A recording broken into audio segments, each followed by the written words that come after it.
ചുവന്ന തൊപ്പിക്കാരായ എൻ്റെ കുറേ സുഹൃത്തുക്കളും ശിഷ്യന്മാരും ഒരു വാർഡറും കൂടി വന്നു.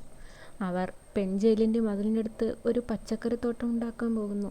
വരുന്നോ? ഇല്ല, എനിക്കൊന്നിലും താല്പര്യമില്ല. ജീവിതത്തിൻ്റെ ചൂടും വെളിച്ചവും പോയിപ്പോയിരിക്കുന്നു. നിങ്ങളുടെ പാട്ടിന് പോ. ആർക്ക് വേണം പച്ചക്കറി? കാറ്റും മഴയും ഇടിക്കുടുക്കവുമുള്ള ഘോര രാത്രിയെ പ്രതീക്ഷിച്ചിരിക്കുകയാണ് ഞാൻ. എന്നെ ശല്യപ്പെടുത്തല്ലേ. പക്ഷെ അവർ വിട്ടില്ല. ചുമ്മാ എന്തിനു മുനി പോലിരിക്കുന്നു?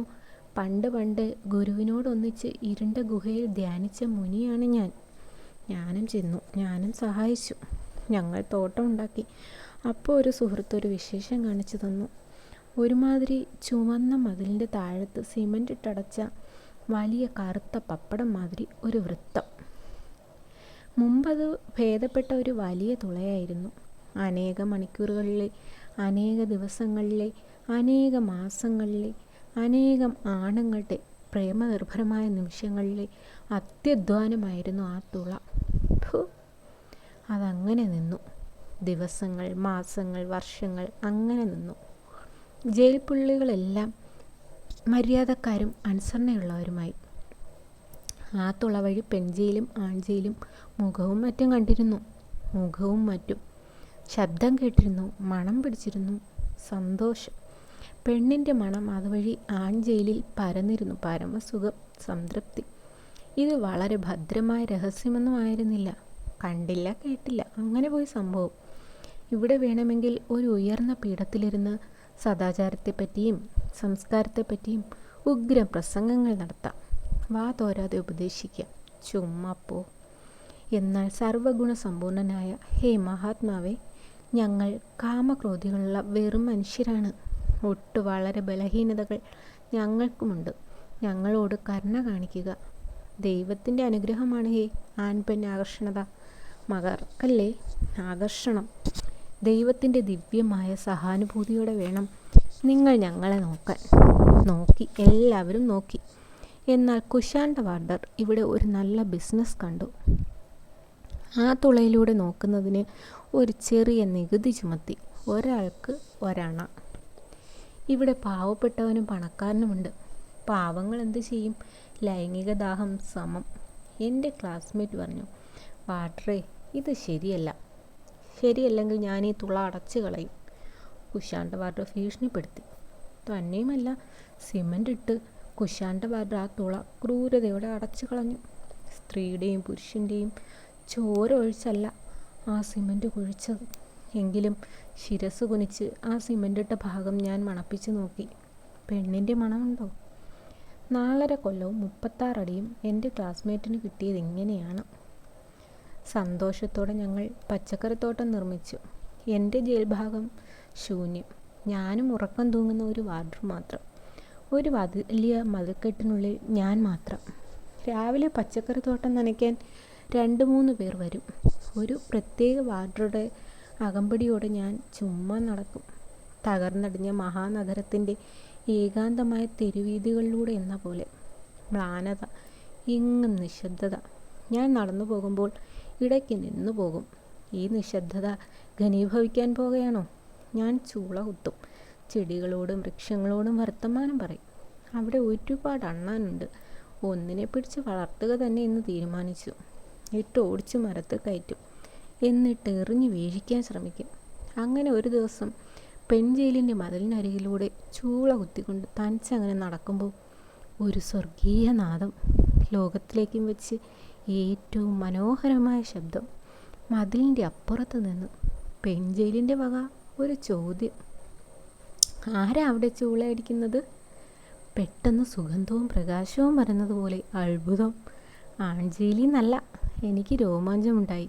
ഞാൻ തിക്കും പൊക്കും നോക്കി. എന്നിട്ട് ധൈര്യത്തോടെ പറഞ്ഞു, ഞാനാണ്.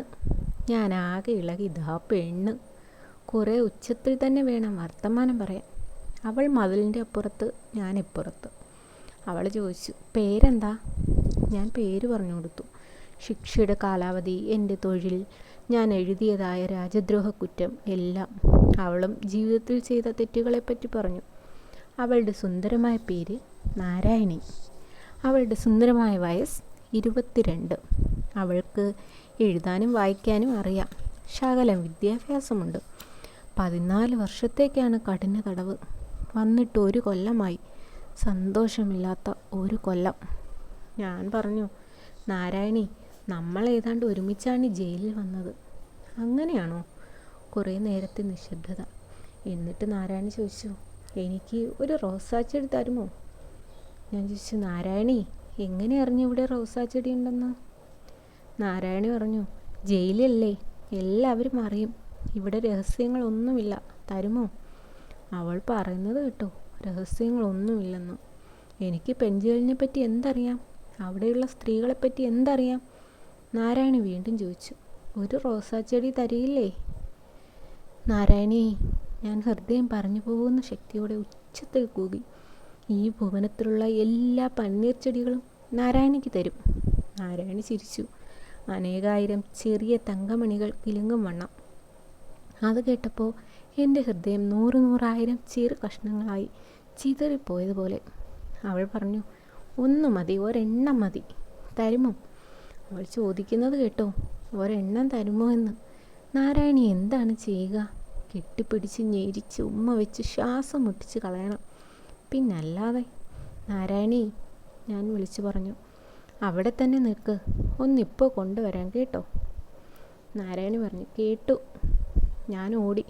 അപ്പോൾ എന്നെ കണ്ട അണ്ണാർക്കണ്ണന്മാരെല്ലാം ഓടി മരങ്ങളിൽ കയറി.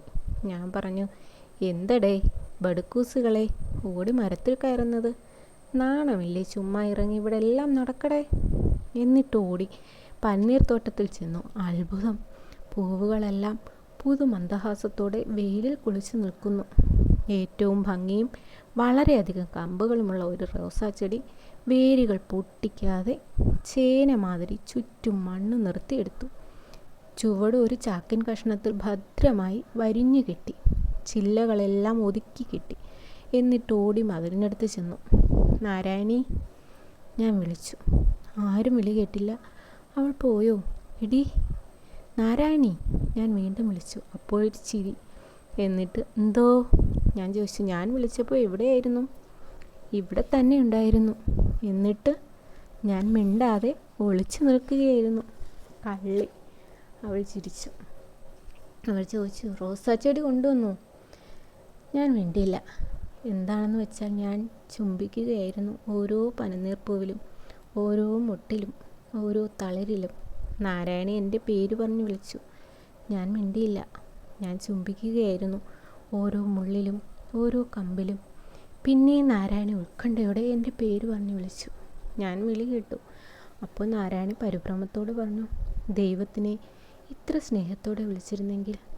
ഞാൻ ചോദിച്ചു, വിളിച്ചിരുന്നെങ്കിൽ? അവൾ ചോദിച്ചു. സ്നേഹത്തോടെ വിളിച്ചിരുന്നെങ്കിൽ എന്നാണ് ഞാൻ പറഞ്ഞത്. സ്നേഹത്തോടെ വിളിച്ചിരുന്നെങ്കിൽ? അവൾ പറഞ്ഞു, ദൈവം എൻ്റെ മുമ്പിൽ പ്രത്യക്ഷപ്പെടുമായിരുന്നു. അതോ? ഞാൻ പറഞ്ഞു, ദൈവം ആരുടെ മുമ്പിലും പ്രത്യക്ഷപ്പെടുകയില്ല. ദൈവം നമ്മുടെ അടുത്തുണ്ട്. പ്രപഞ്ചങ്ങളായ എല്ലാ പ്രപഞ്ചങ്ങളുടെയും വെളിച്ചം, ചൈതന്യം. നാരായണി, പ്രത്യക്ഷപ്പെടാനുള്ളത് ഞാനല്ലേ? ഞാൻ വിളിച്ചിട്ടെന്തേ പിന്നെ ഇത്രയും നേരം വിളി കേൾക്കഞ്ഞത്? ഞാൻ പറഞ്ഞു, ഞാൻ ചുംബിക്കുകയായിരുന്നു. മതില്ലോ? അല്ല.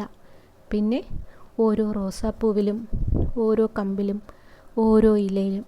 നാരായണി പറഞ്ഞു, ദൈവമേ, എനിക്ക് കരച്ചിൽ വരുന്നു.